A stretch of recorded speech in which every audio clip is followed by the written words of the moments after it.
करना, living relationship में रहना, मस्त होके रहना है, तो क्या होगा, जनरेशन की ग्रोथ डाउन होती चली जाएगी। तो एक एस्टिमेट के हिसाब से 25 से 30 साल में सोशल सिक्योरिटी ऑब्लिगेशन जानते कितना हो सकता है? $60 trillion, 3 times the size of American economy. और उसका जो भावनात्मक पक्ष है तो अलग छोड़िए, फ्रस्ट्रेशन है भाई, इतना पैसा तो कहाँ जाके किसी स्कूल में गोली चला रहे हो भाई, सब कुछ तो है तुम्हारे पास। इसलिए हमारे यहाँ बिल्कुल एक अलग है। हमारे यहाँ समाज का आदर्श क्या है? प्रातः काल उठ के रघुनाथा, मात पिता गुरु नावई माता।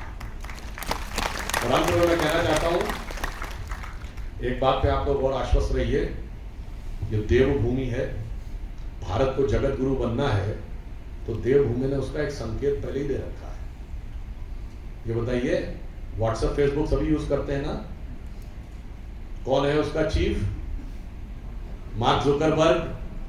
मार्क जुकरबर्ग ने खुद बोला था कि एप्पल के फाउंडर स्टीव जॉब्स ने उससे कहा था कि कभी अगर जिंदगी में तुम्हारा कॉन्फिडेंस एकदम खत्म हो जाए, तुम्हें लगे कि तुम्हारी जिंदगी अंधेरे में घिर गई है, कोई रास्ता नहीं सूझ रहा है, तो भारत में जाना, नैनीताल जिले में एक कैची आश्रम है, वहां के मंदिर में जाओगे, तुम्हें नई प्रेरणा मिलेगी। मार्क जुकरबर्ग ने कहा, नीम करोली बाबा के उस मंदिर में मैं आया और मैं हेलीकॉप्टर लेके आया और मेरा प्लान था कि 2 घंटे के बाद चले जाएंगे, पर मौसम खराब हो गया।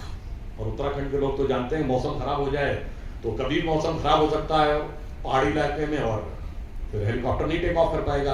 तो उसने कहा मुझे 1.5 दिन रुकना पड़ गया, क्योंकि मौसम अगले दिन जाके आफ्टरनून में ठीक हुआ, और उस 1.5 दिन में मुझे एक अलग ऊर्जा मिली, और तब मैंने जाकर इस सृजन को आगे बढ़ाया।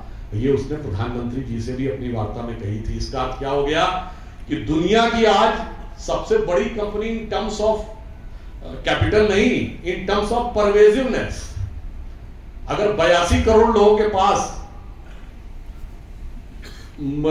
स्मार्टफोन है तो उसमें लगभग सभी लोग व्हाट्सएप यूज करते होंगे।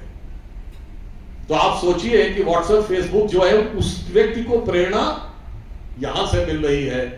इसलिए मैं ये कहना चाहता हूं कि मान लीजिए कि आज भारत मोदी जी के नेतृत्व में एक नए विहान की तरफ आगे बढ़ रहा है, और ये बात ऐसे ही नहीं है। आज हम 5वीं बड़ी अर्थव्यवस्था बन गए, और महत्वपूर्ण बात क्या है, किसको पीछे छोड़ के बने? इंग्लैंड को पीछे छोड़ के। वो इंग्लैंड जिसने हम पे हुकूमत की। चर्चिल कहता था कि अंग्रेजों का राज इसलिए जरूरी है कि हिंदुस्तानियों को राज करना नहीं आता।